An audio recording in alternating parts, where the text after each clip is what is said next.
जय हिंद दोस्तों। देखिए, बहुत बहुत स्वागत है आप सभी का आज के इस वीडियो में। तो दोस्तों, वीडियो आज का बहुत खास होगा। जैसे कि मैं आपको बता दूं, कल हमने 10th क्लास का जो हमारा एक टॉपिक था ओम का नियम, है ना, ओम्स लॉ, वो हमने कंप्लीट कर लिया है। आज की जो वीडियो हमारी होने वाली है, ये टॉप मोस्ट इंपोर्टेंट 50 एमसीक्यूज होने वाले हैं। जैसे कि आप सभी को पता है कि हमारे बोर्ड के एग्जाम में 20+ क्वेश्चन आते हैं। क्या आते हैं? बोर्ड के एग्जाम में 20+ क्वेश्चन आते हैं जो बहुत इंपॉर्टेंट होते हैं। ठीक है, तो आप लोगों को क्या चाहिए कि अगर मैं आपको डेली 50 क्वेश्चन प्रैक्टिस कराऊं तो 2 महीने में आपके अच्छे खासे क्वेश्चन से जो प्रैक्टिस हो जाएंगे।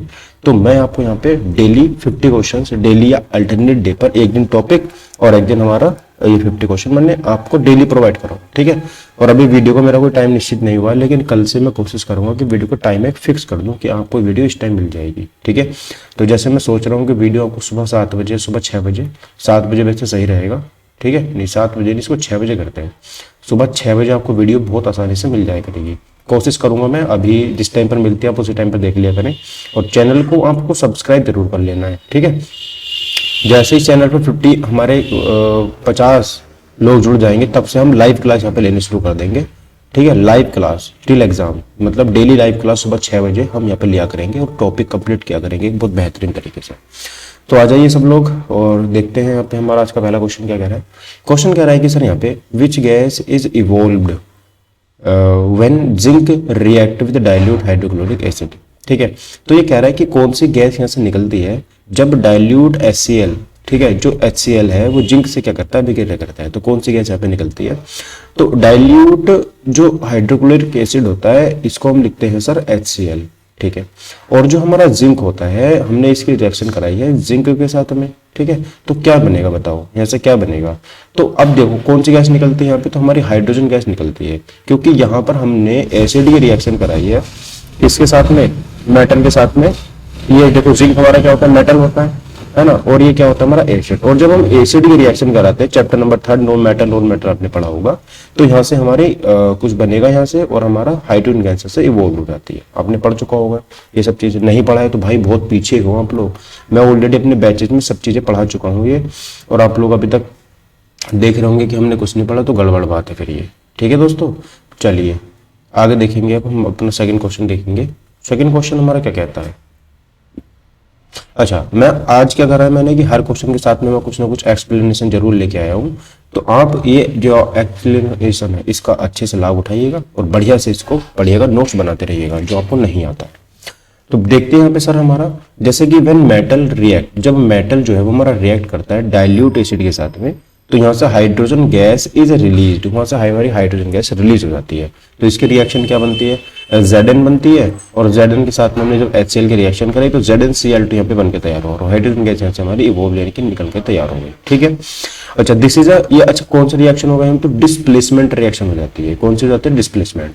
अब डिस्प्लेसमेंट रिएक्शन क्या होती है, तो ध्यान से देखेंगे, जब हम Zn की रिएक्शन कराते हैं HCl के साथ में, किसके साथ में, HCl के साथ में, और बनता क्या है हमारे यहाँ पर, बनता है ZnCl2, और प्लस यहाँ से हमारी हाइड्रोजन गैस इवॉल्व हो जाती है, इनकी हाइड्रोजन गैस से निकल जाती है। ठीक है, तो जब मैं इसको बैलेंस करता हूं तो देखो क्लोरीन हमारा लेफ्ट हैंड पर 1 है, लेकिन राइट हैंड पर तो 2 है, तो मुझे यहाँ पर 2 से मल्टीप्लाई करनी पड़ेगी। तो मैंने यहाँ पर 2 से मल्टीप्लाई करी। ठीक है, अच्छा तो मुझे 2 क्या करना पड़ेगा, 2 से मल्टीप्लाई करनी पड़ी, तो मैंने यहाँ पे 2 से क्या करी, मल्टीप्लाई की। ठीक, तो देखो 2 से मेरी यहाँ मल्टीप्लाई हो गई, बट कलर मैंने गलत ही ले लिया है, कुछ ज्यादा ही गलत ले लिया भाई। तो देखो 2 से मैंने यहाँ पर क्या करी, मल्टीप्लाई करी। जैसे 2 से मल्टीप्लाई करेंगे, हाइड्रोजन में कितने जाएंगे, 2। सर हाइड्रोजन में हमारे कितने यहाँ पे 2 हैं, तो रिएक्शन हमारे यहाँ पर ये हो जाती है, यहाँ पे बैलेंस्ड, है ना, संतुलित हो जाती है। लेकिन जो डिस्प्लेसमेंट रिएक्शन थी, मैंने आपको बताया था, विस्थापन अभिक्रिया इसको हिंदी में बोलते हैं। आपने देखा Zn ने H को रिप्लेस कर दिया। क्या करा, Zn ने जो है वो H को क्या कर दिया, रिप्लेस कर दिया, और खुद H की जगह पर आके बैठ गया। ठीक है, और हाइड्रोजन बेचारा अब क्या बचा है, अकेला बचा है। तो इस तरीके से जब हमारी एक जो ज्यादा रिएक्टिव मेटल है वो दूसरे कम रिएक्टिव मेटल को रिप्लेस करके उसकी जगह ले लेता है, तब हमारी वो डिस्प्लेसमेंट रिएक्शन होती है। ठीक है, तो ध्यान रखेंगे, और जो डिस्प्लेस्ड वहां पर हुआ है वो अकेला रह जाता है। ये सबसे बड़ी पहचान है हमारी डिस्प्लेसमेंट रिएक्शन की। ठीक है दोस्तों, चलिए इंपॉर्टेंट बात है, आपने मुझे लगता है क्लियर हो गई होगी आपको ये बात। अब देखते हैं, देखिए हम आगे। अगला क्वेश्चन देखेंगे, सेकंड क्वेश्चन। क्वेश्चन कह रहा है कि निम्न में से कौन सा ऊष्मा शोष्य विकिरण है, ठीक है। तो ऊष्मा शोषी की हम बात कर रहे हैं। ऊष्मा शोषी की कौन होती है सर? जो ऊष्मा को एब्जॉर्ब करती है, जो ऊष्मा को ग्रहण करती है, ऐसे कौन से विकिरण है? तो ऊष्मा शोषी यानी कि which of the following reaction is endothermic, जो एंडोथर्मिक है वो कौन सी होगी? तो देखो, रेस्पिरेशन नहीं, रेस्पिरेशन हमारी जो होती है वो एक्सोथर्मिक होती है, क्योंकि इसमें से हम कुछ ना कुछ गैस बाहर निकालते हैं। बर्निंग ऑफ ऑयल, यहाँ से हीट निकलती है, तो ये भी हमारी नहीं होगी, है ना, ये भी हमारी एक्सोथर्मिक रिएक्शन है। बट फोटोसिंथेसिस जो है ये हमारे यहाँ पे करेक्ट आंसर हो जाता है। ये क्या है हमारे, एक यहाँ पर ये ऊष्मा शोषी अभिक्रिया है, इसको ऊष्मा चाहिए होती है, ठीक है, मतलब इसको हीट चाहिए होती है, तभी यहाँ पर रिएक्शन इसकी कंप्लीट हो पाती है। बात क्लियर है इतनी? ठीक है सर, देखेंगे इसकी कुछ एक्सप्लेनेशन देख लेते हैं। तो इसकी एक्सप्लेनेशन हमारे सामने आ जाती है सर, देखेंगे। ये कह रहा है कि photosynthesis absorb solar energy. Photosynthesis होता है वो सोलर एनर्जी को एब्जॉर्ब कर लेता है। क्या कर लेता है सर? एब्जॉर्ब कर लेता है।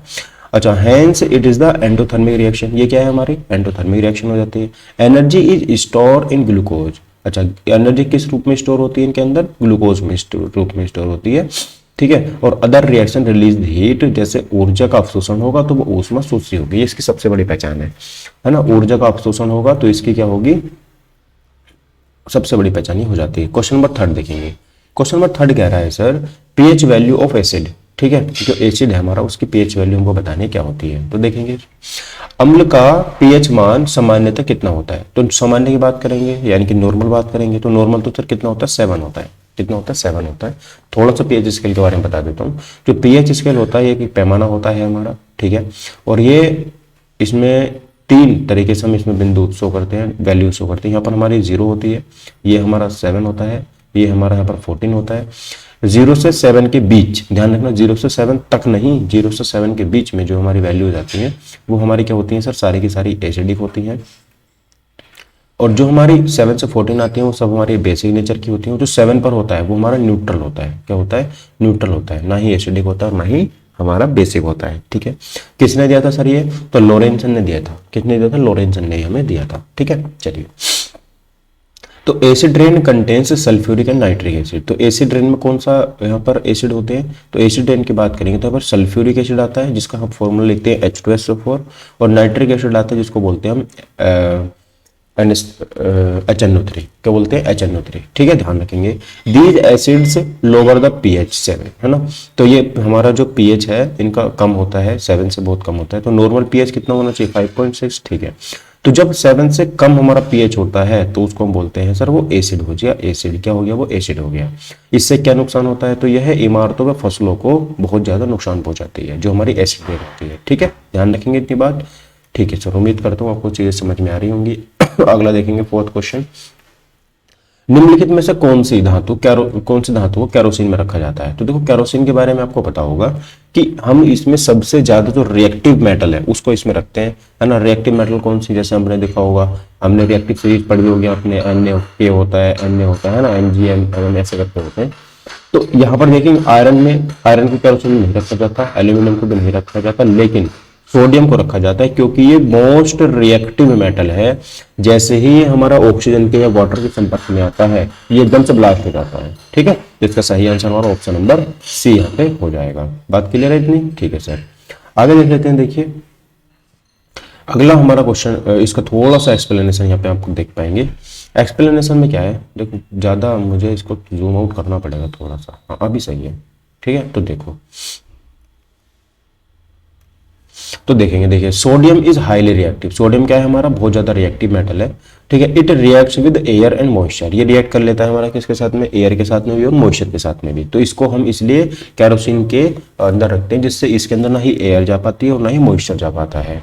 So it is stored in kerosene oil, ठीक है। This prevents explosion. ये इससे क्या होता है? हमारे जो एक्सप्लोजन होने की संभावना होती है वो कम हो जाते हैं। और ये क्या होता है? हमारा ज्यादातर बहुत ज्यादा रिएक्टिव धातु होती है, मोस्ट रिएक्टिव धातु हमारी ये हो जाती है, ठीक है दोस्तों। इतनी बात याद रखेंगे आप लोग, ठीक है सर।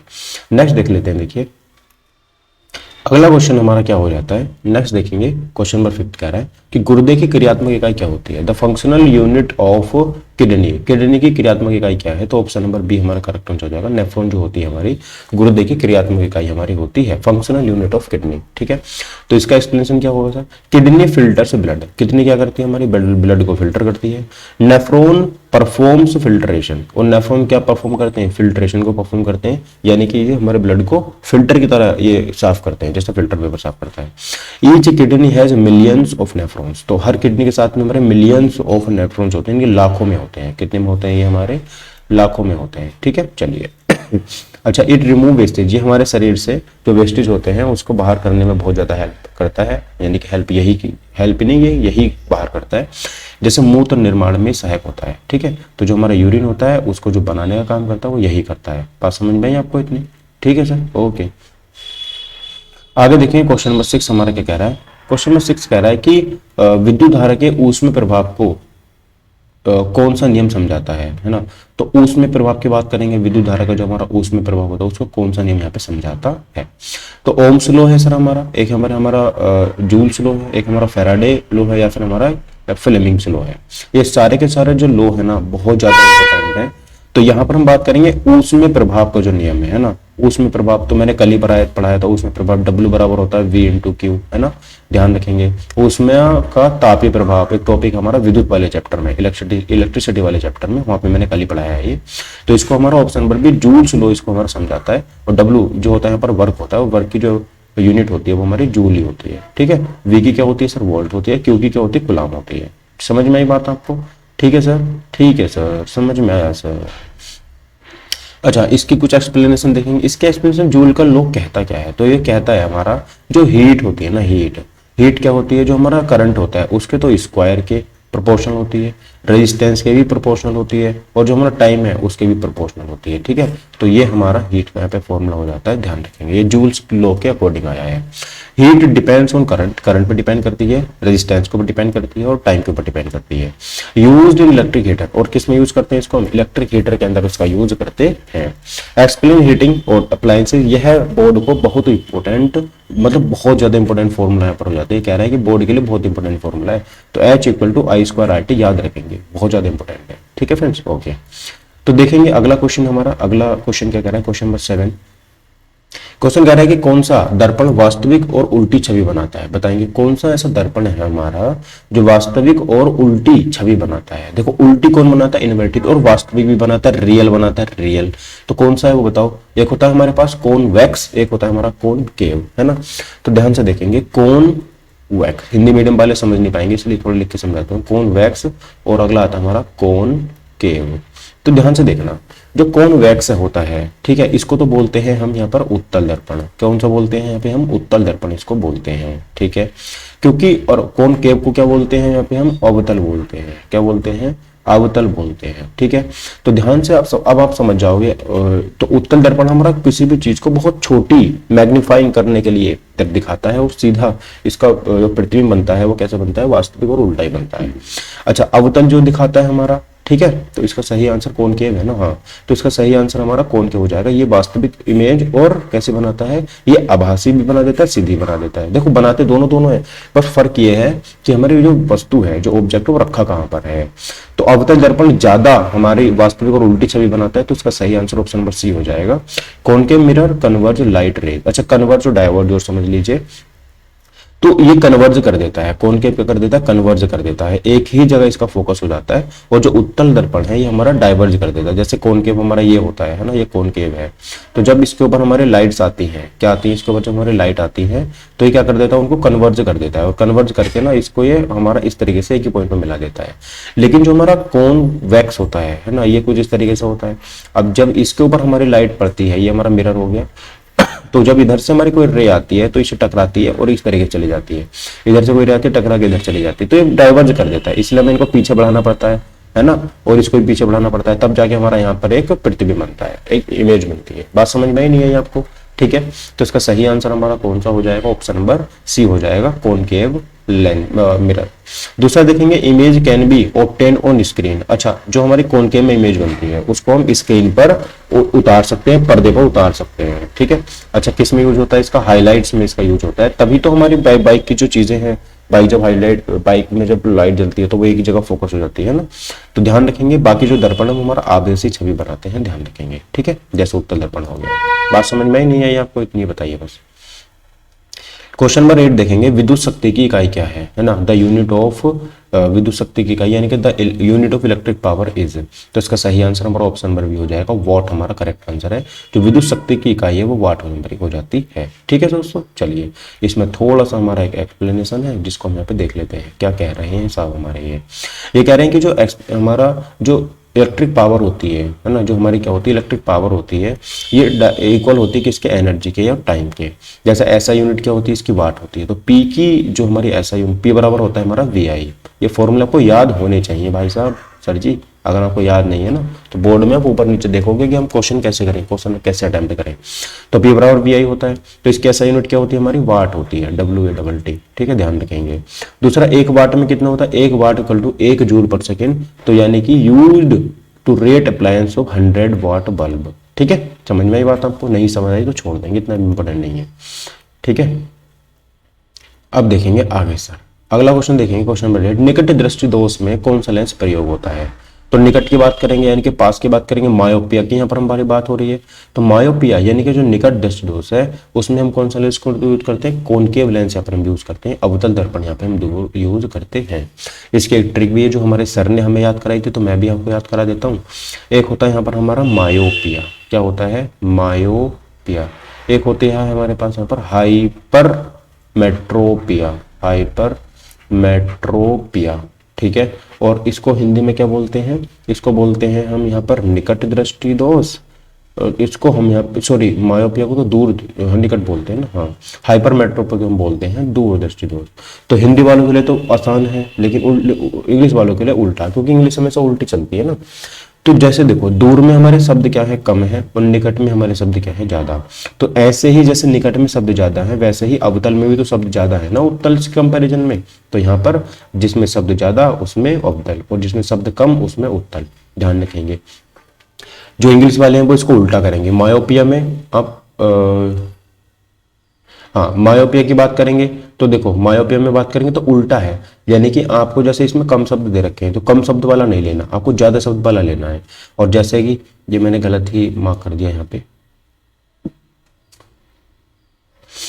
ठीक है। बात समझ में आई इतनी आपको? नहीं, ठीक है, मैं उम्मीद करता हूँ समझ में आई होगी। तो देखो, ठीक है, क्लियर है बात इतनी। तो यहाँ पर हमारा मायोपिया में अवतल और हाइपरमेट्रोपिया में उत्तल याद करेंगे, ठीक है दोस्तों। चलिए, तो इसमें देखेंगे हमें क्या क्या कर रहा है। तो myopia can not distant object. तो मायोपिया क्या करता है हमारा? इसमें हमारे जो चीजें हैं वो दिख नहीं पाती, मतलब पास की तो दिख जाती है बट दूर की नहीं दिख पाती इसमें। कॉनकेव लेंस इसको डाइवर्ज कर देता है। अच्छा, it is shifted image to retina, और ये इमेज रेटिना से पहले बन जाती है, तो इसको शिफ्ट करके हम पीछे ले जाते हैं, रेटिना पे लेके जाते हैं। दस वर्जन बिकम द नॉर्मल, और जो वर्जन हमारा नॉर्मल हो जाता है, और बोर्ड में डायरेक्ट पूछा जाता है, ऐसा क्वेश्चन इंपोर्टेंट हो जाता है ये बहुत ही ज्यादा, ठीक है। क्वेश्चन नंबर हमारा 10 हो जाता है, मानव शरीर की सबसे लंबी हड्डी कौन सी है? ठीक है, तो मानव शरीर की जो सबसे लंबी हड्डी हमारे ऑप्शन नंबर भी फीमर यहाँ पर हो जाती है, ध्यान रखेंगे। इसका सही आंसर हमारा ऑप्शन नंबर बी हो जाएगा। ये बायोलॉजी का क्वेश्चन था और इंपॉर्टेंट क्वेश्चन था, उम्मीद करता हूँ आपने कर रखे होगा। तो देखेंगे सर यहाँ पे कुछ इस पर थोड़ा सा एक्सप्लेनेशन यहाँ पे बात कर लेते हैं हम, ठीक है। तो देखेंगे यहाँ पे कि फीमर द थिक बोन, जो थाई मतलब बहुत ज्यादा बड़ी या मोटी बोन हमारी हो जाती है। It is supposed body weight, ये मतलब समझ लो हमारा पूरा बॉडी का वेट इसको मतलब ये कंट्रोल करके रखती है, थाम के रखती है, ठीक है। और ये हमारी जांग में होती है। Strongest bone and longest bone, तो सबसे मजबूत भी यही है हमारी बॉडी में, और क्या है, लॉन्गेस्ट भी है। ये किसमें हमारे चलने में मदद करती है, दौड़ने में मदद करती है ना। और ये हमारा फैक्चुअल क्वेश्चन हमारा है, और ये इंपॉर्टेंट क्वेश्चन है, याद रखेंगे। मतलब देखो, ये क्वेश्चन में ये भी बता रहा हूं मैं कि कौन सा क्वेश्चन ज्यादा इंपॉर्टेंट है, कौन सा क्वेश्चन कम इंपॉर्टेंट है। अगला क्वेश्चन 11 देखेंगे। क्वेश्चन नंबर 11 कह रहा है, लोहे का जंग लगना किस उदाहरण है? यानी कि rusting of iron is an example of. तो किसका एग्जाम्पल है सर? आपने सबको पता है ऑक्सीडेशन। ऑक्सीडेशन का मतलब सर आप लोहे को जब तक ऑक्सीजन के संपर्क में नहीं रखोगे या ह्यूमिडिटी उस पर नहीं आएगी तब तक वो यहाँ पर उस पर रस्टिंग नहीं होगी। आप इतनी बात जानते हो। तो कहीं ना कहीं उस पर ऑक्सीजन लगती है और ऑक्सीजन के में नमी होती है, तो यहाँ पर वो क्या हो जाता है, उस पर जंग लग जाता है, रस्टिंग उसकी हो जाती है। तो आयरन रिएक्ट विद ऑक्सीजन, जो आयरन है वो रिएक्ट करता है ऑक्सीजन के साथ में और मॉइस्चर के साथ में। It forms hydrate iron oxide, और क्या बना देता है हमारा ये हाइड्रेट ऑक्साइड बना देता है। दिस इज ऑक्सीडेशन रिएक्शन, और सो ये हमारा लोहा क्या हो जाता है यहाँ पे कमजोर हो जाता है। ठीक है, समझ में बात आपको इतनी? ठीक है सर, नेक्स्ट क्वेश्चन देखेंगे।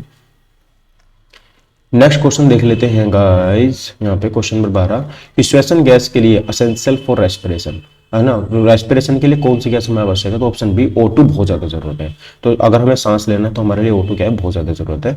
तो ध्यान रखेंगे, यहाँ पे हम देख लेते हैं। तो oxygen is required to release energy, है ना, और दूसरा it helps in oxidation food, और ये फूड के ऑक्सीडेशन में भी काम आती है। अकर्स इन माइटोकॉन्ड्रिया, अच्छा ट्री की बात कर रहा है, प्लांट की बात कर रहा है ये, तो इसलिए ध्यान रखेंगे जब भी प्लांट अपना खाना बनाएंगे, ग्लूकोज बनाएंगे, तो वहां से कौन सी गैस निकाल के देंगे हमको? ऑक्सीजन वहां से वो निकाल करके हमको देंगे। ठीक है, इतनी बात ध्यान रखनी है आपको। दूसरा बात करेंगे, without oxygen life not possible. ठीक है, ऊर्जा उत्पादन के लिए बहुत ज्यादा आवश्यक यहाँ पे हो जाती है। ठीक है, नेक्स्ट क्वेश्चन देखेंगे सर। क्वेश्चन आता है हमारा क्वेश्चन नंबर 13। विद्युत आवेश की एसआई इकाई क्या है ना? SI unit of electric charge. तो इलेक्ट्रिक चार्ज जो होता है हमारा, विद्युत आवेश जो होता है, उसकी एसआई यूनिट क्या होती है? तो इसका सही आंसर हमारा ऑप्शन नंबर कूलाम हो जाती है ना। तो ये क्विक मतलब थोड़ा तेज कराता हूँ क्योंकि आपको टाइम बहुत कीमती है।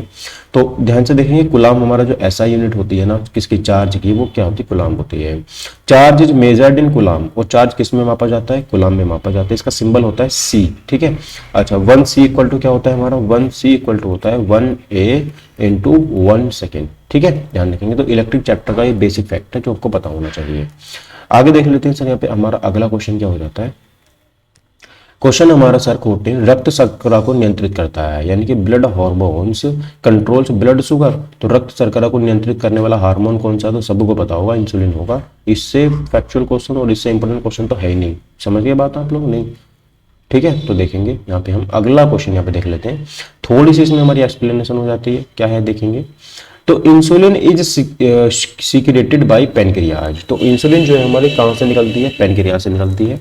It lowers blood sugar level, और ये हमारे ब्लड के शुगर लेवल को क्या कर देती है? बहुत कम कर देती है। दूसरा, डिफिशियंसी कोज डायबिटीज, और अगर ये हमारा कम हो जाता है, मान लीजिए हमारी बॉडी में क्या हो गया? कम हो गया, तो हमें डायबिटीज हो जाती है, शुगर हमें यहाँ पर हो जाती है। ठीक है, ध्यान रखेंगे, जिसके लिए आपको डेली इंसुलिन की गोली खानी पड़ेगी। तो भाई अभी से चीनी पर कंट्रोल कर दो ना, तो कुछ भी खाना नहीं पड़ेगा। ठीक है, चलिए अगला क्वेश्चन हमारा देखेंगे। क्वेश्चन नंबर 15 क्या कह रहा है? तो क्वेश्चन नंबर 15 है कि किस रंग का तरंग दैर्घ्य सबसे अधिक होता है? बताएंगे किस रंग का जो तरंग दैर्घ्य है वो सबसे अधिक होता है। तो तरंग दैर्घ्य की मैंने बात करी आपको, इसको बोलते हैं वेवलेंथ। तो which colour has maximum wavelength? तो किस कलर की तरंग दैर्घ्य सबसे ज्यादा होती है? तो रेड जो होता है इसकी वेवलेंथ सबसे ज्यादा होती है। ठीक है, क्यों होती है सर? देखिए वेवलेंथ जो होती है ना, वो हमें इसको लैम्डा से लिखते हैं, सबसे पहले आपको ये पता होना चाहिए। और हमें रेड कलर बहुत दूर से दिख जाता है, आपको पता होगा बहुत दूर से दिख जाता है। तो इसकी वेवलेंथ क्या होती है? सबसे ज्यादा होती है। सबसे कम किसकी होती है सर हमारी? तो विबग्योर वी की होती है ना। तो विबग्योर आपको याद है कि नहीं? VIBGYOR, है ना। तो रेड की सबसे कम वेवलेंथ होती है, और जो हमारा वॉयलेट होता है इसकी सबसे ज्यादा वेवलेंथ होती है। ठीक है, तो visible spectrum has different wavelengths. Red has maximum wavelength, violet has minimum wavelength. ठीक है, और ये हमारा डिस्पर्जन से रिलेटेड हमारा क्वेश्चन यहाँ पे हो जाता है। समझ में बात आपको आई? ठीक है सर, नेक्स्ट क्वेश्चन देखते हैं। क्वेश्चन नंबर 16 है हमारे पास कि which process converts sugar into alcohol. कौन सा इसमें ऐसा प्रोसेस है जो शुगर को अल्कोहल में कन्वर्ट कर देता है?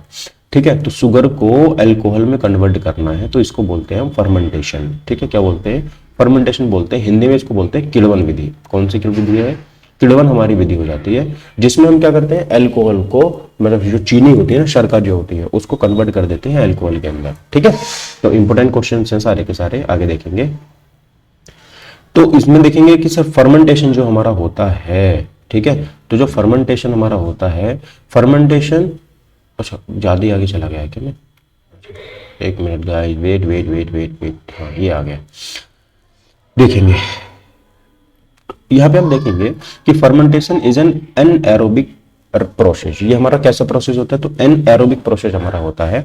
अकर्स कहाँ पर होता है, यीस्ट के अंदर हमारा होता है। किस में अंदर, यीस्ट में होता है। इसमें क्या होता है, जब शुगर होती है ना, जो शुगर होती है, ये आपको चैप्टर पढ़ना पड़ेगा। लाइक कौन सा चैप्टर, इसका नाम मैं भूल गया, ये चैप्टर पढ़ना पड़ेगा। शुगर में जो शुगर होती है उसमें से हमारी अल्कोहल निकलती है, ठीक है, अल्कोहल निकलती है, और प्लस वहां से CO2 कार्बन डाइऑक्साइड निकलती है, ध्यान रखेंगे। और ये बिना ऑक्सीजन के होने वाले रिएक्शन है, एनएरोबिक।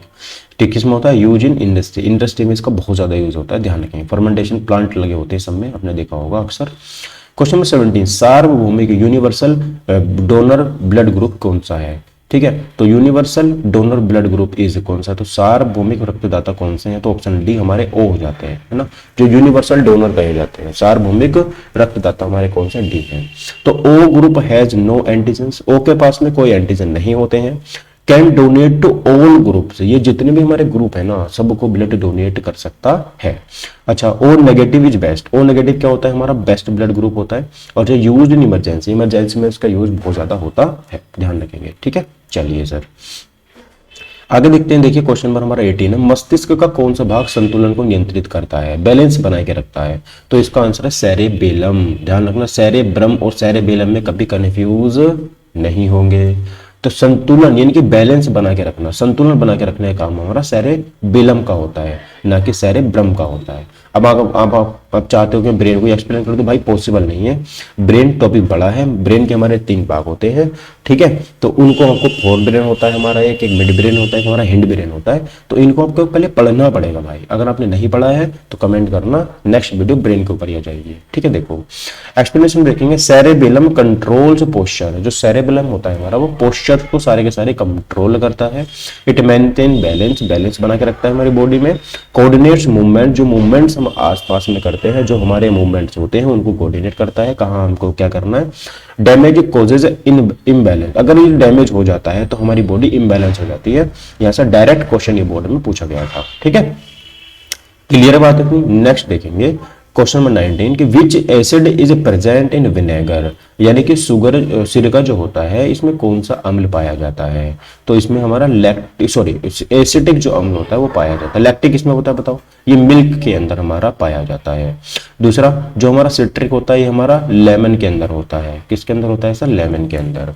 और दूसरा अगर हमें बात करते हैं तो फॉर्मिक इसमें होता है, तो जो हमारी चींटियां होती है ना उनमें हमारा कौन सा होता है, ये फॉर्मिक एसिड होता है। क्लियर बात है सर, ओके। तो vinegar contains acidic acid, chemical name क्या हो जाता है इसका, एथेनोइक एसिड। अच्छा, एथेनोइक एसिड है तो इसकी स्ट्रक्चर क्या बनेगी बताओ, है ना, तो इसका आईयूपीएसी नाम है एथेनोइक एसिड। तो कैसे बनेगा ये बताओ जल्दी से, एकदम फटाफट से। इसको आईयूपीएसी नाम क्या होगा, आईयूपीएसी स्ट्रक्चर क्या होगी बताओ।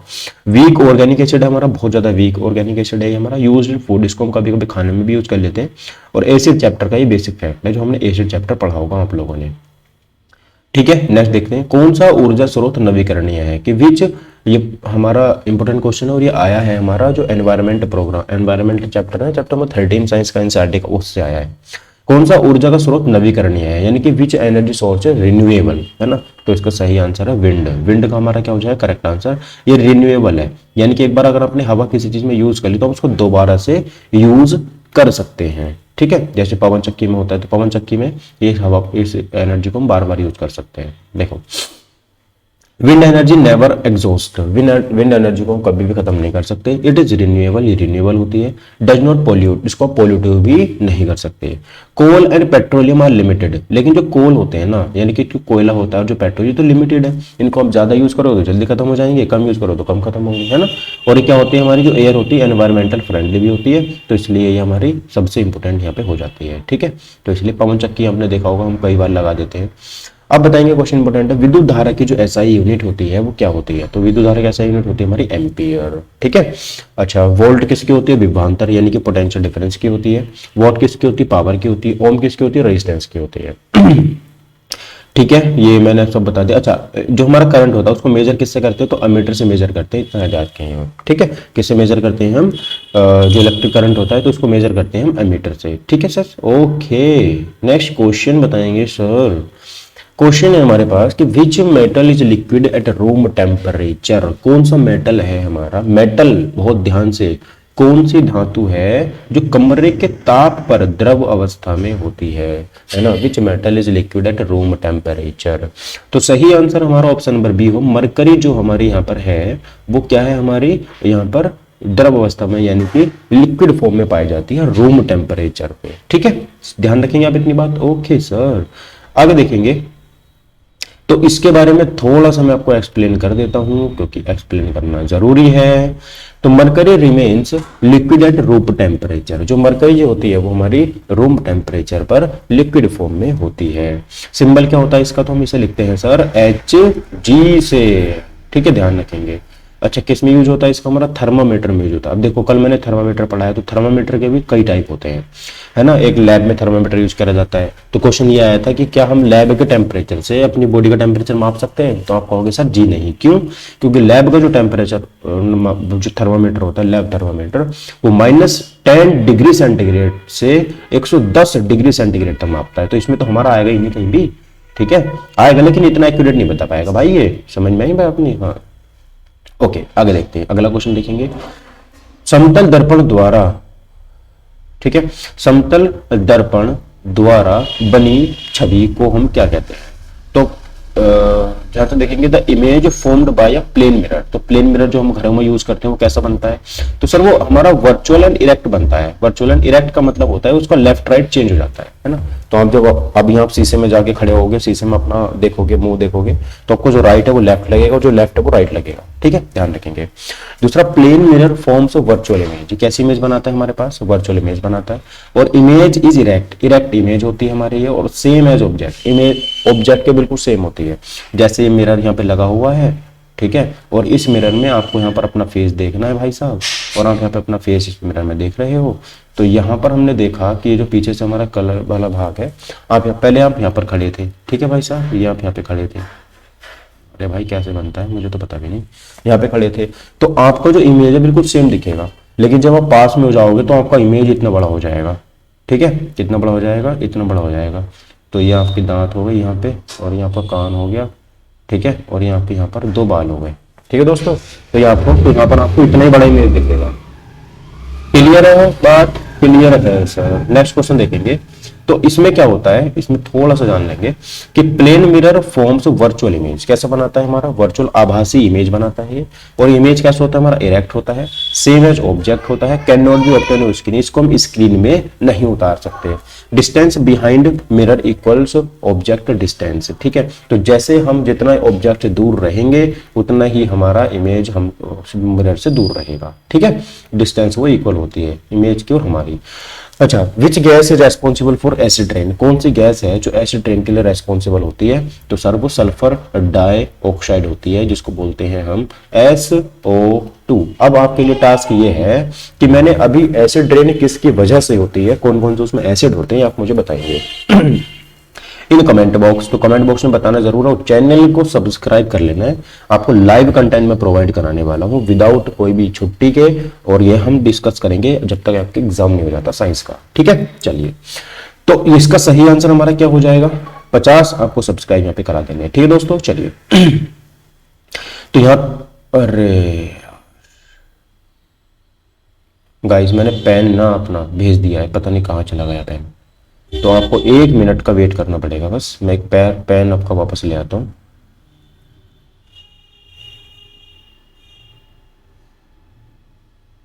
हाँ, ओके, हो गया। माफी चाहूंगा, ये पेन मेरा चला गया था यहाँ पे। ठीक है, अब ये नीचे कैसे जाएगा? तो ऐसे जाएगा, और इसको जूम कैसे करूंगा मैं? तो इसको ऐसे जूम करूंगा। ठीक है, हो गया। तो देखेंगे, तो यहां पर हमारा क्या हो जाएगा? तो sulphur dioxide mix with rain water. तो रेन वाटर के साथ में सल्फर डाइऑक्साइड क्या होता है? हमारा मिक्स होता है। ठीक है, बार बार पेन चेंज करने में जो मजा आता है ना भाई साहब, फीलिंग अलग होती है। ठीक है, देखो दूसरा, फ्रॉम सल्फ्यूरिक एसिड, किस में से निकलती है? सल्फ्यूरिक एसिड में से निकलती है। लोअर पीएच ऑफ रेन, इसका जो रेन पीएच होता है ना, रेन एसिड रेन का बहुत कम होता है। क्या होता है? बहुत कम होता है। ठीक है, इसलिए आपने देखा होगा जो पहली बारिश होती है ना, तो उसमें मम्मी नहाने से मना कर देती, बेटा उस बारिश में मत जाना, ये बारिश बहुत खतरनाक होती है। तो डैमेज माउंटेन्स, पर्वतों को खत्म कर देती है, और जो हमारी क्रॉप और जो सोइल होती है उसके लिए भी बहुत ज्यादा हानिकारक हो जाती है। ठीक है, चलिएगा सर आगे देखते हैं। तंत्रिका तंत्र की क्रियात्मक इकाई क्या है, यानी कि the functional unit of nervous system. तो फंक्शनल यूनिट की बात करें, किसकी, नर्वस सिस्टम की फंक्शनल यूनिट हमारी क्या होती है, तो इसका सही आंसर न्यूरॉन होती है। ठीक है, तो तंत्रिका तंत्र की क्रियात्मक इकाई होती है हमारे neuron. Option number B correct answer होता है। एक्सप्लेनेशन बात करेंगे, neuron is a nerve cell. Neuron क्या है, हमारी एक नर्व सेल है। इट ट्रांसमिट्स इंपल्स, ये इंपल्स को क्या करती है, ट्रांसमिट करती है। ठीक है, ट्रांसमिट कर देती है, ट्रांसफर कर देती है, ध्यान रखेंगे। किसके पास, हमारे रिसेप्टर्स होते हैं हमारे अंदर, बॉडी के अंदर। ठीक है, अच्छा, has dendrites, cell body and axon. इसके पास में क्या क्या होता है हमारा न्यूरॉन के, इसमें डेंड्राइट्स होते हैं, इसमें सेल बॉडी होती है और इसमें हमारा एक्सोन होता है। तीनों ही इंपॉर्टेंट है सर, याद कर लेना इनको। कोऑर्डिनेट्स बॉडी एक्टिविटी, जो हमारी बॉडी एक्टिविटी करती है उसको कोऑर्डिनेट करती है, कहां से एक्टिविटी होनी है ना। दूसरा लॉन्ग लिविंग सेल, और सबसे लंबी लिविंग सेल हमारी बॉडी के अंदर ये हो जाती है। ठीक है सर, ओके। तो अगर पूछ लेते हैं कि लॉन्गेस्ट लिविंग सेल हमारी बॉडी में कौन सी, तो आंसर देंगे न्यूरॉन सेल। ठीक है, देखो नेक्स्ट क्वेश्चन हमारा 26 क्वेश्चन कह रहा है कि which type of lens is used in magnifying lens. तो कौन सा आवर्धक कांच में कौन सा लेंस प्रयोग होता है, आवर्धक कांच। ठीक है, तो यहाँ पे हम ऑप्शन भी कॉन्वेक्स का यूज करते हैं। किसका, कॉन्वेक्स, उत्तल। ठीक है, तो हमें चीजों को क्या करता है, हमारा मैग्नीफाइंग करके दिखा देता है। ठीक है, चलिए समझ में आई बात आपको इतनी। ठीक है,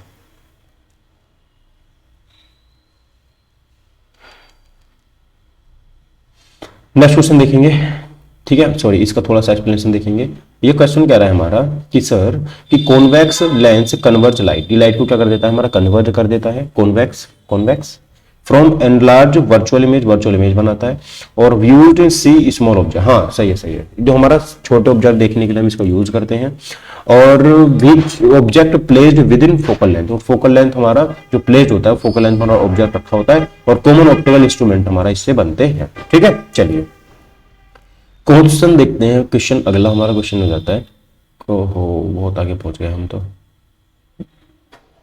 चलिए क्वेश्चन नंबर 27 बताएंगे। क्वेश्चन नंबर 27 देखिए, क्वेश्चन नंबर 27 कह रहा है कि हृदय से ऑक्सीजन युक्त रक्त कौन सी नलिका ले जाती है, which blood vessels carries oxygenated blood from heart, heart से ऑक्सीनेटेड ब्लड कौन लेके जाता है। तो सही आंसर क्या, उसका आर्टरी लेके जाती है। भाई कौन लेके जाती है, तो आर्टरी लेके जाती है। बी आंसर हमारा करेक्ट आंसर हो जाएगा। ठीक है, तो arteries can blood away from the heart, जो हार्ट से दूर लेके जाती हैं ब्लड, वो आर्टरीज होती हैं। यूजुअली ये ऑक्सीजन रिच होती हैं। ठीक है, हैव थिक इलास्टिक वॉल्स, ये इनकी जो वॉल होती है थिक होती है, मोटी होती है। एक्सेप्शन जैसे पल्मोनरी आर्टरी, पल्मोनरी आर्टरी उसमें यूजुअली कैसा ब्लड बहता है, डीऑक्सीनेटेड ब्लड बहता है। इंपोर्टेंट सर्कुलरी फैक्ट, ये हमारा सर्कुलेटरी का बहुत ज्यादा इंपोर्टेंट हमारा फैक्ट यहाँ पे हो जाता है। ठीक है, अगर आपने पढ़ रखा होगा पहले से तो आपके लिए बहुत, इससे ज्यादा रामबाण चीज आपको मिलेगी नहीं कहीं पे भी, है ना। देखेंगे, मैं आपको प्रीवियस ईयर भी सोल्व कराना शुरू कर दूंगा दोस्तों, ध्यान रखना। परागकण, the process of transfer of pollen grains is called. ठीक है, तो यहाँ पर हमारा ये आगे रिप्रोडक्शन चैप्टर का एक पार्ट है, जो प्लांट्स में रिप्रोडक्शन कैसे होता है उसका एक पार्ट चैप्टर हो जाता है। तो वहां पे देखेंगे पराग कणों के स्थानांतरण की प्रक्रिया कहलाती है, यानी कि the process of transfer of pollen grains is called, तो उसे बोलते हैं पोलिनेशन। बी ऑप्शन हमारा करेक्ट हो जाएगा। इसको बोलते हैं हिंदी में परागण, क्या बोलते हैं, परागण इसको हम हिंदी में बोलते हैं। ठीक है, पोलिनेशन बोलते हैं। ठीक है, चलिए तो कैसा होता है आपको पता होगा, है ना। नहीं पता, बता देता हूँ, क्या बता देता हूँ। चलिए इसे एकदम से जल्दी से एकदम से ओवरव्यू, इसको मुझे बना, ड्राइंग मेरी बहुत ज्यादा खराब है तो ध्यान रखेंगे, ऐसे होता है कुछ, ये ज्यादा हो गया इधर को, फिर भी मैं इसको इरेज कर देता हूँ क्योंकि आप समझोगे सर को तो ड्राइंग ही नहीं आती, कैसे सर है हमारे। देखो तो ये कुछ हमारा कुछ इस तरीके से हो जाता है, ये कली है पेड़ की हमारी, और इसकी तरफ हमारे कुछ पोलन ग्रेन, ये हमारा कुछ पुंके सर होते हैं जिसको बोलते हैं हम यहाँ पे क्या बोलते हैं बताइए। एक होता है इसमें बीच वाले पार्ट को बोलते हैं हम यहाँ पे गाइनोसियम, और जो बीच वाला ये हमारा दोनों तरफ वाला भाग होता है इसको बोलते हैं हम कौन सा सम, एंड्रोशियम। कौन सा, एंड्रोशियम। ठीक है, तो ये हमारा जो ये मेल वाला पार्ट होता है पेड़ का फूल का, और जो बीच में होता है फीमेल वाला पार्ट होता है। तो यहाँ पर हमारे जो ऊपर वाले कॉर्नर है यहाँ पर हमारे होते हैं पोलन, क्या होते हैं, पोलन होते हैं। तो पोलन जो होते हैं इनको बोलते हैं हिंदी में परागकण, क्या होते हैं, ये परागकण होते हैं। तो ये पोलन ग्रेन्स होते हैं हमारे, ये उड़ करके कैसे जाते हैं, यहाँ पर हमारे जो फीमेल पार्ट होता है सबसे ऊपर वाला होता है style, sorry style, stigma, stigma style और हुई स्टिग्मा, सबसे ऊपर हमारा स्टिग्मा होता है। कौन सा होता है, स्टिग्मा होता है। तो जो वर्तिकाग्र बोलते हैं, तो सबसे पहले वर्तिकाग्र में जाते हैं ये। ठीक है, वर्तिका हिंदी में मुझे याद नहीं, स्टिग्मा स्टाइल और ध्यान रखेंगे, इसे बोलते हैं स्टिग्मा स्टाइल और ऊपर वाला भाग स्टिग्मा होता है और बीच में जो नली होती है इसमें हमारे ये स्टाइल होती है, और जो लास्ट में हमारा एक अंडाशय होता है इसको बोलते हैं ओवरी। तो सबसे पहले स्टिग्मा में आते हैं, हमारे स्टिग्मा में आने के बाद फिर हमारे स्टाइल में आते हैं, फिर हमारे ओवरी में चले जाते हैं। यहीं से हमारी इनकी प्रोसेस शुरू हो जाती है पोलिनेशन की, ठीक है। और ये पोलिनेशन कैसे होता है, तो सेल्फ पोलिनेशन भी होता है, और चाहे एयर के द्वारा भी होता है, देखिए जो जीव होते हैं उनके द्वारा भी होता है, तो कई तरीकों से पोलिनेशन होता है, ठीक है। आगे देखेंगे, तो pollination is a transfer of pollen. तो पोलिनेशन में क्या होता है, ये हमारा पोलन का ट्रांसफर होता है from another anther to stigma. तो एंथर से कहां पर होता है, हमारा स्टिग्मा में होता है। तो जो मेल का मैंने ऊपर वाला कली बताई थी ना, उसको एंथर बोलते हैं, ठीक। अच्छा, मे बी सेल्फ और क्रॉस, ये खुद से भी हो सकता है और क्रॉस सेक्शन भी हो सकता है। असेंशियल फॉर फर्टिलाइजेशन, फर्टिलाइजेशन के लिए इंपोर्टेंट होता है। रिप्रोडक्शन इन प्लांट चैप्टर हमारा इसमें हो जाता है, ध्यान रखेंगे, ठीक है। चलिए नेक्स्ट क्वेश्चन देखेंगे। तेज कहाँ हो रहा है, जल्दी नहीं है मुझे। Question number 29। क्वेश्चन नंबर 29 हमारा ये कह देता है सर हमसे कि भाई इसको सोल्व करो, करेंगे solve. Which energy conversion take place in electric bulb. तो कौन सी एनर्जी है जो कन्वर्ज होती है इलेक्ट्रिक बल्ब के अंदर, विद्युत बल्ब में कौन सी ऊर्जा परिवर्तन होती है, बताओ। हीट से लाइट में होता है क्या, और लाइट से हीट में होता है क्या, है ना, और इलेक्ट्रिकल तो मैं क्या लाइट, बिल्कुल सही सर। आप ये तो पहले तो हो ही नहीं सकता, आप उसको हीट दोगे, बल्ब को अगर आपने हीट दी तो क्या वो हीट लाइट बन जाएगी, नहीं बनेगी। क्या लाइट हीट बन सकती है, लाइट हीट जरूर बनती है, लेकिन बल्ब में ऐसा नहीं होता। तो इलेक्ट्रिकल जो लाइट है हमारी, इलेक्ट्रिकल क्या बनती है, इलेक्ट्रिकल से हमारी हीट में, इलेक्ट्रिकल से लाइट में कन्वर्ट हो जाती है, जो इलेक्ट्रिकल हमारा विद्युत बल्ब होता है, ठीक है। सी आंसर हमारा करेक्ट आंसर हो जाएगा। Electric bulb use electric energy, ये इलेक्ट्रिक एनर्जी को यूज करता है, कन्वर्टेड इनटू लाइट एनर्जी, और लाइट एनर्जी में उसको कन्वर्ट कर देता है। Some energy lost as heat, और बहुत सारी जो एनर्जी है यहाँ पे हीट के रूप में लॉस्ट हो जाती है, क्योंकि आपने देखा होगा बल्ब बहुत ज्यादा गर्म हो जाता है जब वो लाइट प्रोड्यूस करता है। बेस्ड ऑन हीटिंग इफेक्ट, ये हीटिंग इफेक्ट के ऊपर काम करता है, और ये कॉमन एप्लीकेशन ऑफ इलेक्ट्रिसिटी है, ठीक है। इलेक्ट्रिसिटी चैप्टर आपने पढ़ा होगा तो आप भाई धुरंधर हो चुके हो, धुरंधर, ठीक है। आगे देखेंगे, क्वेश्चन हमारा अगला हो जाता है कि which disease is caused due to iodine deficiency. हमारे शरीर में अगर आयोडीन की डिफिशियंसी हो जाती है, आयोडीन की कमी हो जाती है, तो हमें कौन सा रोग होगा, तो हमेशा गोइटर हो जाएगा। कौन सा हो जाएगा, गोइटर हो जाएगा। इसको बोलते हैं गठिया रोग, ठीक है। कौन सा, गठिया रोग हम इसको बोलते हैं। इसमें क्या होता है सर, तो इसमें जो होता है हमारी बॉडी में iodine is needed for thyroxine. तो थायरोक्सिन हमारी बॉडी से निकलता है, ध्यान रखेंगे। डिफिशियंसी कोज गोइटर, गोइटर हमारे इससे बन जाता है, और नेक बिकम सोलन, हमारी गर्दन जो है वो घूमना बंद कर देती है, ध्यान रखेंगे। अफेक्टिव मेटाबॉलिज्म, हमारा मेटाबॉलिज्म खराब हो जाता है। प्रिवेंटेड बाय आयोडाइज सॉल्ट, तो हमें आयोडाइज सॉल्ट लेना पड़ेगा, तब जाके हम इसको प्रिवेंट कर सकते हैं, ठीक है। वीडियो वही लंबा हो रहा है थोड़ा सा, तो मैं जल्दी जल्दी थोड़ा सा करा देता हूँ। अच्छा, which component is use to break circuit automatically. कौन सा कंपोनेंट का हम यूज करते हैं, बताओ, जो हमारा सर्किट है वो ऑटोमेटिकली ब्रेक हो जाए। तो सर सबको पता है फ्यूज का यूज करते हैं, जैसे ही उस पर लोड ज्यादा होगा तो फ्यूज हमारा ऑटोमेटिक ब्लास्ट हो जाता है। तो fuse melts when excess current flow, तो इसका जो फ्यूज का वायर होता है वो मेल्ट हो जाता है ऑटोमेटिकली, और सर्किट क्या हो जाता है हमारा, ब्रेक हो जाता है। ये डैमेज को प्रिवेंट कर देता है ना। और इससे क्या होता है हमारा मेड ऑफ, और किसका बना होता है फ्यूज, लो मेल्टिंग पॉइंट हमारा बना होता है, और सेफ्टी डिवाइस हमारा सर्किट में हमने इसको पढ़ रखा है, ठीक है। आगे देखेंगे सर क्वेश्चन नंबर 32 कि which gas is essential for photosynthesis. तो फोटोसिंथेसिस के लिए कौन सी गैस हमारी आवश्यक होती है, तो कार्बन डाइऑक्साइड हमारी आवश्यक होती है। ऑप्शन नंबर बी मेरा यहाँ पे करेक्ट आंसर हो जाएगा, ठीक है सर, ओके। आगे देखते हैं, देखिए नेक्स्ट क्वेश्चन हमारा क्या हो जाता है, इसका थोड़ा सा एक्सप्लेनेशन यहाँ पे देखेंगे। तो हमारा एक्सप्लेनेशन में क्या कह रहा है, ये कह रहा है सर कि प्लांट्स एब्जॉर्ब CO2, जो प्लांट होते हैं वो हमारे CO2 को एब्जॉर्ब कर लेते हैं, यूज्ड टू फॉर्म ग्लूकोज, और इससे क्या बनता है हमारा ग्लूकोज बनकर तैयार होता है। उसके बाद देखेंगे सर हम अकर्स इन क्लोरोप्लास्ट, और किस में होता है हमारा, ये क्लोरोप्लास्ट के अंदर होता है, और क्लोरोप्लास्ट जो कि हमारा पेड़ को ग्रीन रखने में काम करता है, ठीक है। ऑक्सीजन इज रिलीज, यहाँ से ऑक्सीजन हमारी रिलीज होती है, और बेसिक बायोलॉजी कॉन्सेप्ट हमारा यहाँ पे हो जाता है, ध्यान रखें, ठीक है सर, ओके। ओके, आगे देखेंगे the pH of a basic solution लीजिए। क्षारीय विलयन जो होता है उसका पीएच वैल्यू कितनी होती है आप मुझे बताएंगे, ठीक है। तो क्षारीय विलयन का पीएच मान कितना होता है, तो इसका करेक्ट आंसर, क्षारीय बताया तो मैंने अभी पीएच स्केल समझाया था, तो 7 से कम एसिडिक होता है, 7 से ज्यादा हमारा क्या होता है 7 to 14 कितना होता है, 7 to 14, 7 से 14 के बीच में जो होता है वो बेसिक होता है, तो मोर देन 7 करेक्ट आंसर हो जाएगा। बेसिक इंक्रीज पीएच वैल्यू, और पीएच की जो रेंज है वो 0 से 14 तक होती है।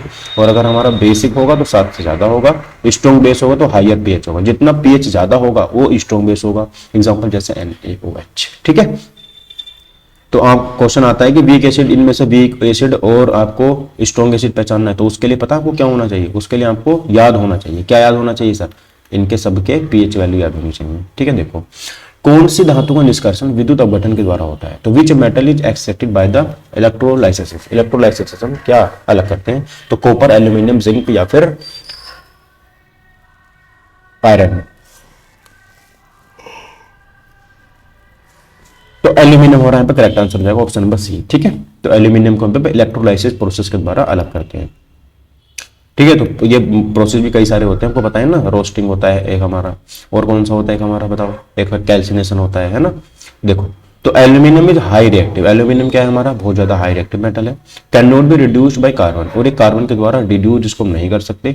Extracted bye electrolysis of aluminium, तो एल्यूमिना के द्वारा हम इसको एक्सट्रैक्ट करते हैं इलेक्ट्रोलाइसिस प्रोसेस से। और क्या होता है? हॉल हेरोल्ड प्रोसेस को हम बोलते हैं। ये हमारा बहुत इंपॉर्टेंट चैप्टर क्वेश्चन यहाँ पे हो जाता है, ठीक है फ्रेंड्स। आगे देखेंगे अगला क्वेश्चन हमारा क्या हो जाता है, ठीक है। अगला क्वेश्चन देखेंगे, the SI unit of frequency, आवृत्ति की जो एसआई यूनिट होती है वो क्या होती है? तो आवृत्ति यानी कि एसआई यूनिट ऑफ फ्रीक्वेंसी, तो ऑप्शन नंबर सी हर्ट्ज हो जाती है। क्या हो जाती है? हर्ट्ज, ठीक है। तो यहाँ पे देखेंगे कि फ्रीक्वेंसी नंबर ऑफ ऑसिलेशंस है ना। ऑसिलेशन का मतलब होता है राउंड, क्या होता है? राउंड, कितने राउंड में घूम रहा है, कितने राउंड में यहाँ पर घूम रहा है, तो नंबर ऑफ ऑसिलेशन बोलते हैं फ्रीक्वेंसी को, ठीक है। इसकी एसआई यूनिट क्या होती है? हर्ट्ज होती है। अर्थात used in sound and waves, इसको हम वेव्स में और साउंड्स में यूज करते हैं। हायर फ्रीक्वेंसी और सिमिलर साउंड, ठीक है। तो फ्रीक्स का बेसिक कॉन्सेप्ट हमारा यहाँ पर हो जाता है, ठीक है फ्रेंड्स। ओके, नेक्स्ट क्वेश्चन देखेंगे। क्वेश्चन हमारा नेक्स्ट है, क्या कह रहा है? क्वेश्चन कह रहा है कि चींटी के डंक में कौन सा अम्ल होता है? एसिड होता है। तो फॉर्मिक एसिड होता है, मैंने अभी आपको बताया था। ऑप्शन नंबर सी मेरा करेक्ट आंसर यहाँ पे हो जाता है, फॉर्मिक एसिड, ठीक है। तो सब बता चुका हूं मैं कौन कौन से एसिड किस किस में होते हैं। तो देखेंगे यहाँ पे,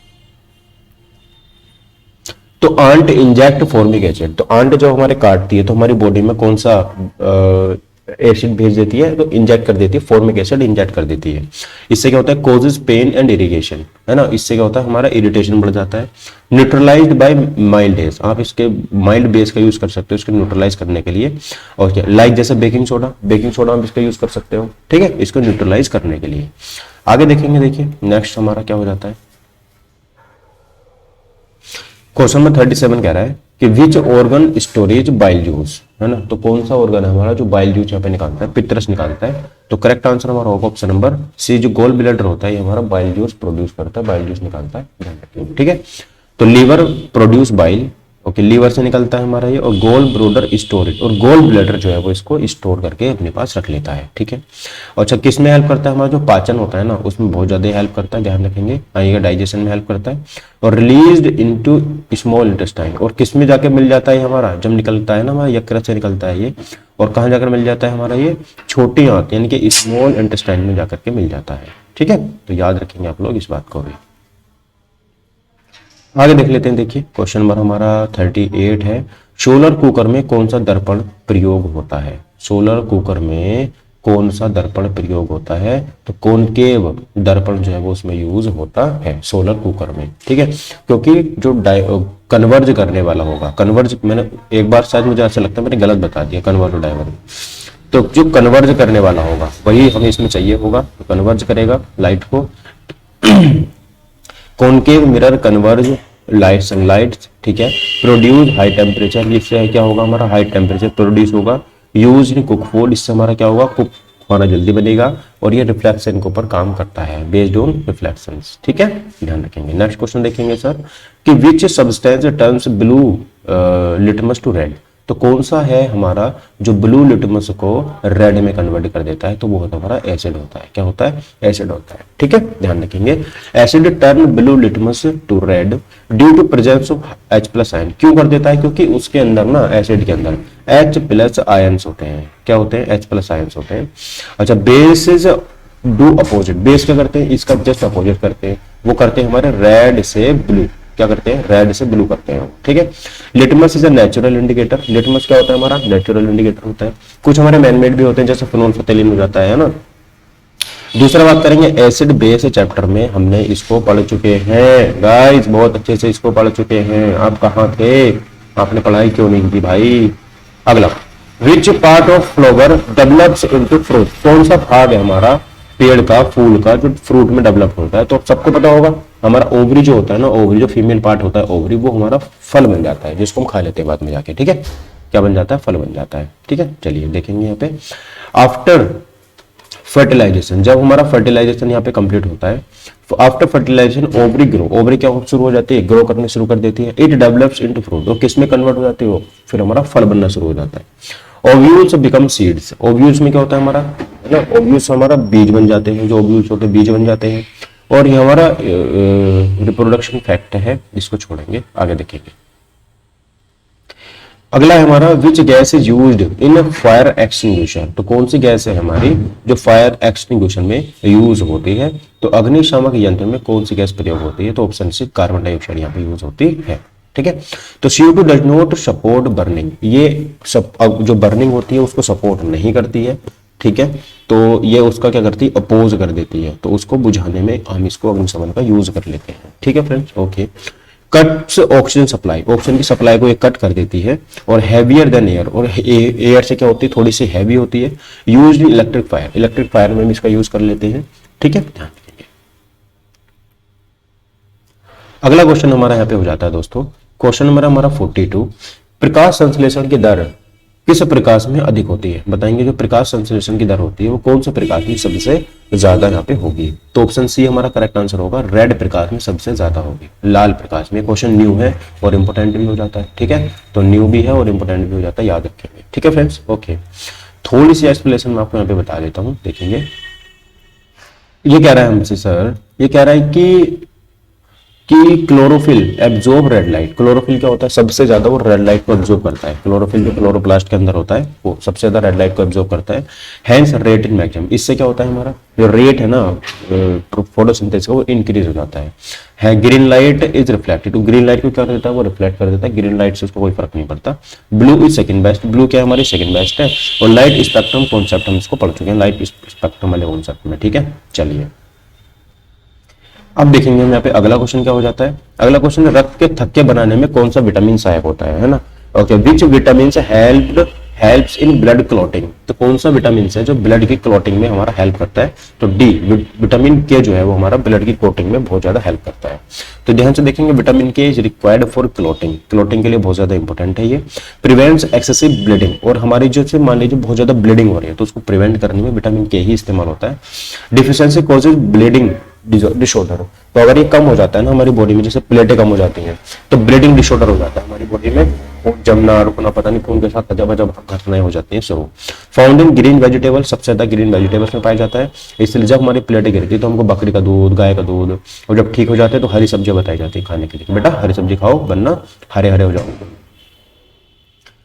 ओके, नेक्स्ट क्वेश्चन है क्वेश्चन नंबर 44 हमारा, कि पृथ्वी की ओर वस्तुओं को आकर्षित करने वाला बल कौन सा होता है। तो विच फोर्स, ठीक है, which force attract object towards अर्थ, तो कौन सा फोर्स है जो हमें अर्थ की ओर अट्रैक्ट करता है, तो कौन सा है, तो ग्रेविटेशनल फोर्स है, ये तो सबको पता होगा, ये तो आपको फालतू का एक नंबर मिल गया, ठीक है, फालतू का एक नंबर मिल गया, देख लो। तो ध्यान रखना आप लोग, यहाँ पे क्वेश्चन देखेंगे हम, थोड़ी सी इसकी एक्सप्लेनेशन देख लेते हैं। ये कह रहा है हमसे कि क्या कह रहा है, ग्रेविटी अट्रैक्ट्स ऑल ऑब्जेक्ट, जो ग्रेविटी होती है वो सारे के सारे ऑब्जेक्ट को क्या करती है, अट्रैक्ट कर देती है। डिस्कवर्ड बाय न्यूटन, उसको जो डिस्कवर किया गया था वो न्यूटन के द्वारा डिस्कवर किया गया था। Depends on mass and distance, ये किसके ऊपर डिपेंड करती है, उसका द्रव्यमान कितना है वस्तु का, ठीक है, और उसकी डिस्टेंस कितनी है हमारी अर्थ से, ठीक है, ध्यान रखेंगे, जो ग्रेविटी हमारा पॉइंट है, ध्यान रखेंगे नहीं, okay. Keep planets in orbit, ये क्या करता है, हमारा प्लैनेट को ऑर्बिट में रखने के लिए भी जिम्मेदार होता है, जैसे हमारा ये सन होता है ना, और उसके चारों तरफ भी हमारा बुध, शुक्र, पृथ्वी, मंगल, बृहस्पति, शनि, अरुण, वरुण, ये सब होते हैं, तो इनको बांध के रखता है ग्रेविटेशन फोर्स, ये जो इनको कहीं भी बाहर जाने की परमिशन नहीं देता, ठीक है। ओके, नेक्स्ट क्वेश्चन देखेंगे। The process of loss of water from leaves is called, जब हमारा पेड़ों की पत्ते जो होती हैं उनमें से जल की हानि होती है तो उसे क्या कहते हैं, तो उसे कहते हैं हम ट्रांसपिरेशन, क्या बोलते हैं उसको हम, transpiration, option number B correct हो जाएगा, ध्यान रखेंगे, ठीक है। Transpiration occurs through stomata. Transpiration किस में होता है? तो हमारा स्टोमाटा में होता है। स्टोमाटा कहाँ होता है? तो पेड़ का जो हमारा पत्ती होती है ना, पत्तियों के अंदर स्टोमाटा पाया जाता है। इसमें क्या होता है? Loss of water vapour. इसमें क्या होता है? वाटर वेपर का लॉस हो जाता है। हेल्प्स इन कूलिंग प्लांट, और ये इससे क्या होता है? प्लांट को ठंडा रखने में मदद करता है। इसलिए जब गर्मी पड़ती है ना, तो हम पेड़ के नीचे जाके बैठ जाते हैं चुपचाप, क्योंकि वहां पर ठंडी ठंडी होती है। Creates suction force. इससे क्या होता है? हमारा सक्शन फोर्स बनता है। ये हमारा इंपोर्टेंट यहाँ पे चैप्टर हो जाता है। ठीक, देखो आगे देखेंगे। आगे देखेंगे सर, क्वेश्चन नंबर 46 है कि which metal is the best conductor of electricity. कौन सा मेटल है जो इलेक्ट्रिसिटी का बेस्ट कंडक्टर यहाँ पे हो जाता है? तो सबसे अच्छा विद्युत चालक कौन सा धातु कौन सी होती है? तो सही आंसर ऑप्शन नंबर से सिल्वर होती है। कौन सी होती है? सिल्वर हमारी सबसे अच्छी विद्युत की चालक यानी कि बेस्ट कंडक्टर यहाँ पे हमारी हो जाती है। ठीक है, ध्यान रखेंगे। आगे देखते हैं, देखिए नेक्स्ट क्वेश्चन हमारा क्या हो। इसमें थोड़ा सा एक्सप्लेनेशन को करा देता हूं क्योंकि इंपॉर्टेंट हमारे क्वेश्चन है ये सारे के सारे। देखेंगे यहाँ पे, तो silver has lowest resistivity. Silver के पास सबसे कम प्रतिरोधकता होती है, इसलिए सिल्वर में सबसे तेज लाइट प्रवाहित होती है। ठीक है, तो सिल्वर में सबसे तेज क्या होती है? लाइट प्रवाहित होती है। और सिल्वर जो होता है हमारा बेस्ट कंडक्टर होता है। इसको हम यूज करते हैं used special instrument. Special instruments में इसका यूज होता है। Copper use due to low cost. Copper का यूज सबसे ज्यादा इसलिए होता है क्योंकि वो लो कॉस्ट उसकी पड़ती है। ठीक है, तो अगर कोई स्पेशल बनवाता है, जैसे अगर आप अपने लिए एलसीडी बनवाओ कंपनी से और उससे कहो भाई चांदी लगाना इसमें, चांदी, जिससे मेरे घर में भी चांदी चांदी हो, ठीक है, तो चांदी में आपको बना के दे देंगे, वो टांके सारे चांदी के लगाएंगे उसमें। ठीक है, ध्यान रखेंगे आप इस बात का भी भाई साहब। क्वेश्चन नंबर हमारा 47 आ जाता है यहाँ पे। क्वेश्चन नंबर 47 क्या कह रहा है, देखेंगे।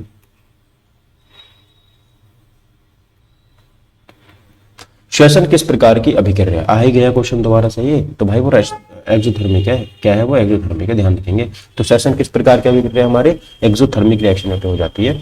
तो एक्सप्लेनेशन देखेंगे, रेस्पिरेशन रिलीज एनर्जी। रेस्पिरेशन जो होता है इसमें क्या निकलता है? हमारी एनर्जी रिलीज होती है। और फूड क्या होता है? यहाँ पे ऑक्सीडाइज हो जाता है। एनर्जी रिलीज एज हीट, और एनर्जी किस रूप में निकलती है? हीट के रूप में निकलती है। और हेंस क्या होता है? यहाँ पे एक्सोथर्मिक हो जाती है। और ये हमारा लाइफ प्रोसेस चैप्टर में हम इसको बहुत बेहतरीन तरीके से पढ़ चुके हैं सर। नेक्स्ट क्वेश्चन 48 देखेंगे। सुनने वाले का कान का भाग कौन सा होता है? जब हम सुनते हैं तो कौन से भाग से सुनते हैं कान के? तो हम सुनते हैं सर यहाँ पे कोलिया से। किसको? जो कोलिया होता है ना, कोहलिया, उससे हम यहाँ पे सुनते हैं। ठीक है, तो इसकी स्पेलिंग याद रखनी है, COCHLEA, इससे हम सुनते हैं। ठीक है, ध्यान रखेंगे इस बात को आप लोग। हाँ सर, याद रखेंगे हम लोग। देखो क्या हो जाता है यहाँ पे, तो कोहलिया कन्वर्ट्स साउंड इनटू सिग्नल्स। ये हमारा जो साउंड होती साउंड को सिग्नल्स में कन्वर्ट कर देता है। और ये इनर ईयर पार्ट होता है, कान के अंदर ये हमारा पार्ट होता है, कनेक्टेड टू ऑडिटरी नर्व। ये किससे कनेक्ट कर देता है? फिर हमारा ऑडिटरी नर्व से कनेक्ट कर देता है। इस बात को भी आप ध्यान रखेंगे। ठीक है, और रेस्पॉन्सिबल फॉर हियरिंग, और सुनने के लिए जो रेस्पॉन्सिबल होता है वो हमारा यही पार्ट हमारा होता है। ठीक है सर, ओके। उसके बाद देखेंगे सर, उसके बाद हमारा क्या हो जाएगा? Balance by semicircular canals. ठीक है, तो हियरिंग के लिए इंपॉर्टेंट होता है, तो इनको इंपॉर्टेंट है, याद रखेंगे। तो अगला देखेंगे, किस ईंधन का ऊष्मा मान सबसे अधिक होता है? Which fuel has highest calorific value. किसके पास में सबसे ज्यादा कैलोरीफिक वैल्यू होती है? तो हाइड्रोजन के साथ पास में सबसे ज्यादा ईंधन ऊष्मा का मान सबसे ज्यादा होता है। Hydrogen has highest calorific value होती है इसके पास में। बर्न्स विद क्लीन फ्लेम, और ये बहुत साफ सुथरी आग के साथ में चलता है। और ये क्या होता है? हमारा प्रोड्यूस वाटर, वाटर बनाता है जब चलता है तो। और ये हमारा फ्यूचर फ्यूल है, ध्यान रखें, इसको क्या बोलते हैं? फ्यूचर फ्यूल इसको बोलते हैं। ठीक है दोस्तों, चलिए अब देखो ध्यान से। क्वेश्चन नंबर 50 हमारा कह रहा है कि आनुवांशिक रूप में समान संतान किस प्रक्रिया से बनती है? ठीक है, समान संतान किस प्रक्रिया से बनती है? ये क्वेश्चन आपके सामने यहाँ पे हो जाता है। ठीक है, और इस क्वेश्चन का आप लोग मुझे आंसर बताएंगे कमेंट करके, और जिसने वीडियो पूरी देखी है कमेंट मुझे वही करेगा। ठीक है, ऐसा नहीं कि 50 क्वेश्चन पे आए और कमेंट करके चले गए, नहीं, आप मुझे पूरी कमेंट करेंगे इसका सही आंसर क्या होगा, और आंसर करना ही है। ठीक है, ध्यान रखेंगे इस बात का। चलिए दोस्तों, ये आज के हमारे 50 क्वेश्चन हो जाते हैं। चैनल पर अगर आप नए हैं तो आपको प्लीज सब्सक्राइब करो। 50 सब्सक्राइबर होने के बाद वीडियो लाइव आनी शुरू हो जाएंगी, फिर हम कोशिश करेंगे लाइव इसको डिस्कस करें हर रोज। मैटर नहीं करता ठंड कितनी पड़ रही है भाई, आपके लिए एग्जाम ज्यादा बहुत इंपॉर्टेंट है, तो आप एग्जाम दिलवाएंगे हम आपके बहुत बढ़िया से। और अगर मैंने आपको डेली 50-50 क्वेश्चन कराए और आपने मुझे उसको अच्छा रेस्पॉन्स दिया, तो जो एग्जाम में 20 क्वेश्चन आएंगे ना आपके, भाई उनको धुआं निकाल दोगे आप। ठीक है, अभी तो मैं बहुत लो लेवल के करा रहा हूँ, अभी इनमें रिएक्शन भी कराऊंगा, अभी इनमें मैं आपको न्यूमेरिकल्स भी कराऊंगा। न्यूमेरिकल्स भी आते हैं ना प्रीवियस ईयर के देख के बढ़िया से एकदम, तो एकदम कोई कमी नहीं रहेगी आपके एग्जाम में। ठीक है, बस आप इसको बढ़िया से ज़्यादा प्यार दो और शेयर करो अपने मित्रों के साथ, दोस्तों के साथ। ठीक है, चलिए दोस्तों मिलते हैं अगले वीडियो में, तब तक के लिए thank you for watching my video. Take care, bye bye, जय हिंद, वंदे मातरम। ठीक है, चलिए।